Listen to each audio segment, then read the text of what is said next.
karena kita sudah belajar tentang trigonometri dasar. Jadi sekarang kita akan belajar tentang sebuah aturan dalam trigonometri. Aturan yang bagaimana? Nah, silakan disimak dulu. Jadi misalkan di sini ada sebuah segitiga sembarang. Ini sembarang ya, boleh bentuk segitiga seperti apa saja. Misal gini, boleh, yang penting segitiga. Nah, kita namakan segitiga ini segitiga A, B, C. Nah, kita menamakan ini kan berdasarkan titik sudut yang ada dalam segitiga ini kan. Nah, terus kita namain lagi sisinya. Sisi ini kan ada di depan sudut A. Kita namakan A. Nah, sisi yang ini kan ada di depan sudut B. Jadi kita namakan B. Kemudian sisi yang ini kan ada di depan sudut C, jadi kita namakan C seperti ini. Nah, lalu dari C ini kita tarik garis dari titik C, kita tarik garis ke depannya yang tegak lurus. Nih, kemudian kita juga tarik nih dari B yang tegak lurus. Nah, kita kan tahu kalau perbandingan trigonometri kemarin, sinus, kosinus, tangen, dan kebalikannya itu ada di dalam segitiga siku-siku. Nah, ini kan sudah ada sudah ada 4 ya. 1, 2, 3, 4 segitiga siku-siku. Nah, kita bisa tahu nih, kalau ini kan di sudut ya. Berarti kalau misalnya kita mau cari sinus A, sinus A itu depan sisi A per miringnya sisi A. Depannya sudut A per miringnya sudut A. Yang sudut A kan ini. Berarti depannya yang ini. Nah, oke. Misalnya titik ini kita namakan titik E. Nah, C ini kan sisi C ini ya. Misalnya yang ini kita namakan titik D. Jadi, D. Jadi, sinus A itu kan sama dengan CE per AC. Nah, jadi kita tahu kalau sinus A itu CE per AC. Nah, AC ini kan adalah sisi B. Jadi kita bisa buat lagi nih, jadi CE per B. Nah, berarti kita bisa tahu nih kalau dari sini kita tahu kalau CE itu sama dengan B dikali sinus A. Oke, nah ini kita simpen dulu sebagai persamaan 1. Kemudian, lihat lagi nih. Sinus B. Nah, sinus B. Berarti kita perhatikan sudut B. Lagi, sinus itu perbandingan sisi depan sudut per sisi miring sudut. Jadi depannya sudut B ini yang mana? Yang ini kan? Yang ini juga kan? Nah, dan miringnya sisi B ini, sudut B ini yang mana? Yang ini. Berarti sinus B ini sama dengan CE per BC. Nah, sekarang BC kan kita sudah tahu sisi BC ini adalah, terus sudah kita namakan sisi A. Jadi boleh kita ganti jadi per apa?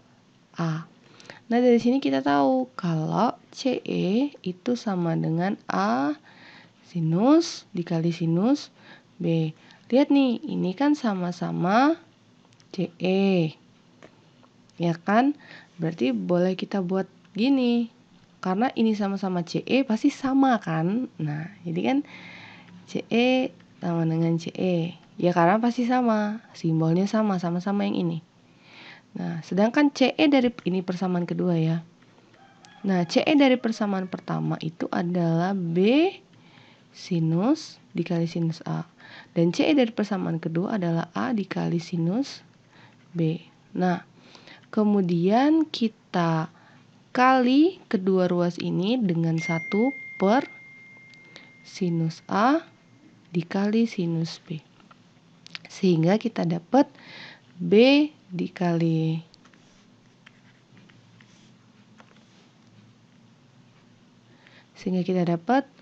B dikali sinus A per sinus A dikali sinus B sama dengan A dikali sinus B per sinus A dikali sinus B. Nah, karena ini perkalian berarti boleh kita sederhanakan. Nih. Sehingga, lanjut di sini ya. Sehingga persamaannya menjadi B per sinus B sama dengan A per sinus A. Nih, ini persamaan 3. Nah, kita simpan dulu sampai sini. Nah, tapi perhatikan lagi. Tadi kan kita melihat sudut A ini dalam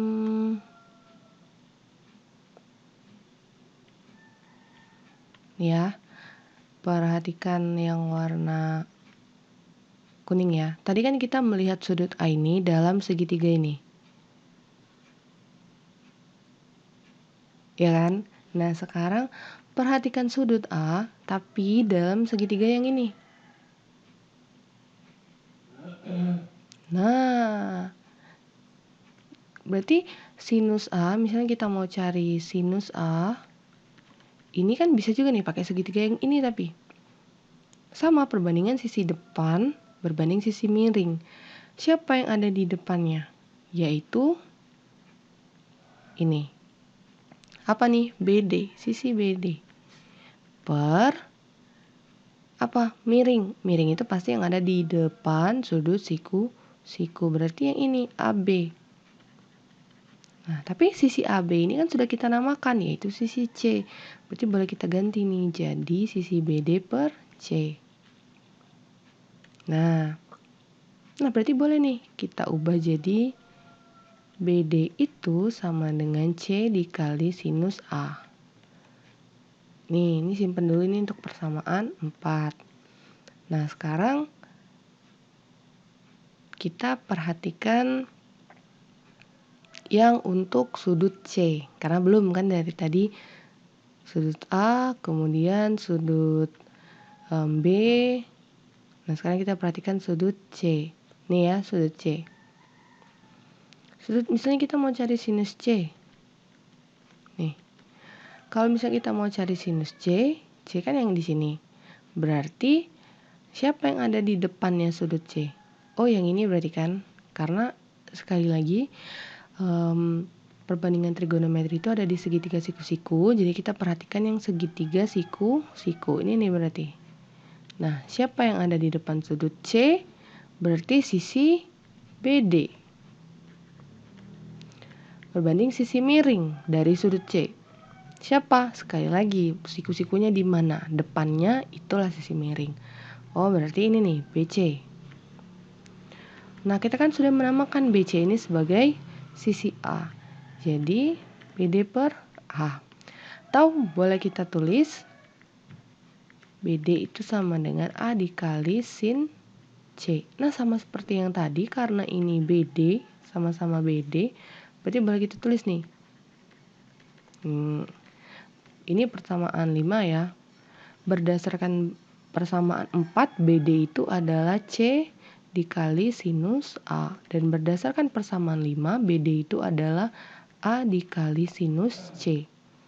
Nih, kita kali kedua ruas dengan 1 per sinus A dikali sinus C. Ya.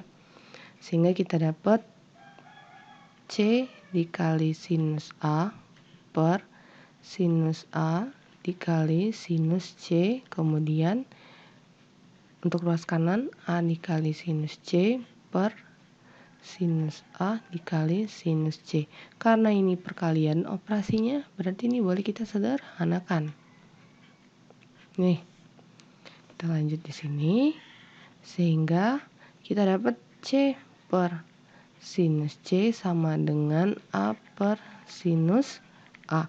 Karena ini persamaan ya, berarti boleh kan kita tulis A per sinus A sama dengan C per sinus C. Nah, sekarang perhatikan. Ini persamaan 6. Sekarang perhatikan nih, yang tadi. Dari persamaan 3 kita dapat ini ya, kita tulis gini. Berarti kan A per sinus A sama dengan B per sinus B ya. Nih. Nah, ini yang merah ini kita tulis ulang di sini. Jadi kan A per sinus A sama dengan B per sinus B. Kemudian lihat lagi dari persamaan 6. Kalau A per sinus A itu juga sama dengan C per sinus C. Berarti ini juga sama dengan C per sinus C. Loh, ternyata C per sinus C juga sama dengan B per sinus B. Nah, ini adalah aturan yang saya sebut di awal tadi. Namanya aturan sinus. Nah, jadi nanti kalau ada sebuah segitiga sembarang ya, bebas. Nih misalnya. Nih. Kemudian namakan sudutnya itu ABC misalnya. Sisi yang ada di depan sudut A, sisi yang ada di depan sudut B, sisi B, sisi yang ada di depan sudut C, sisi C. Nah, ini aturan yang berlaku adalah seperti ini. Jadi, sisi A perbandingan dari sisi A dengan sinus sudut A itu akan sama dengan perbandingan sisi B dan sinus B. Dan juga akan sama dengan perbandingan sisi C dengan sinus sudut C. Jadi ini adalah aturannya. Nah, gunanya aturan ini apa nih? Misalnya ada sebuah segitiga ABC, kemudian diketahui nih, sudut A itu 45 derajat, sudut C itu 120 derajat, dan panjang BC itu 10 derajat. Misalnya kita mau cari panjang AB. Oke, berarti kita gambar dulu.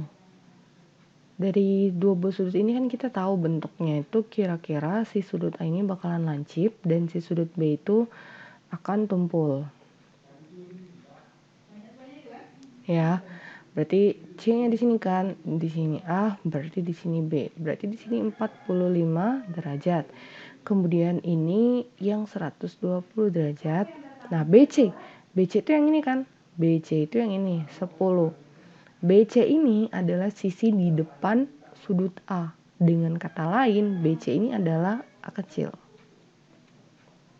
Yang ditanya adalah AB. Kita mau cari panjang AB. Alias, siapa B ini? B ini adalah sisi di depan sudut C atau C kecil. Nah, perhatikan dari sini. Kita punya sisi A dan sudut A. Berarti kita bisa cari perbandingannya. Dan kita punya sudut C yang mau kita cari panjang sisi C. Nah, berarti kita bisa pakai aturan sinus. Karena kan aturan sinus ini, A per sin A sama dengan B per sin B sama dengan C per sin C. Berarti kita pakai yang A per sin A itu sama dengan C per sin C. Oke, berarti A per sin A itu akan sama dengan C per sinus C. Nah, A-nya 10. Sinus A-nya kita cari dulu. Sinus 45 derajat berarti. Sinus 45 derajat berapa? Ini sudut istimewa ya. Setengah akar 2. Nah, kemudian panjang sisi C ini yang dicari. Sinus C. Sinus C kita cari dulu berarti. Sinus C. C-nya berapa? 120 derajat. Nah, ini kuadran 2 ya. Kuadran 2 berarti bisa pakai 180 dikurang berapa yang hasilnya 120? 60. Berarti sama dengan sinus 60.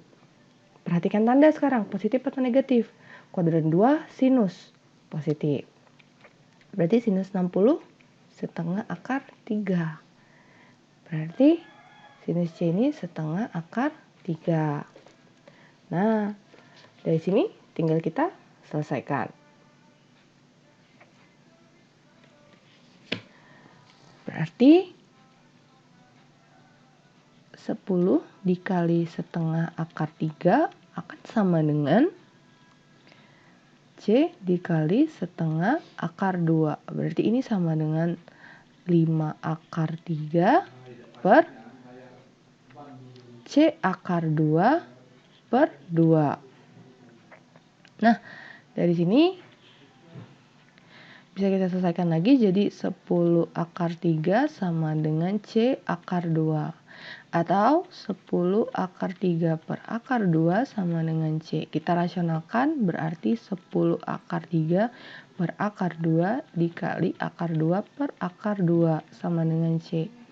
Atau 10 akar 6 per 2 sama dengan C. Atau 5 akar 6 sama dengan C. Jadi panjang sisi C adalah 5 akar 6. Di mana panjang sisi C ini panjang sisi AB, ya.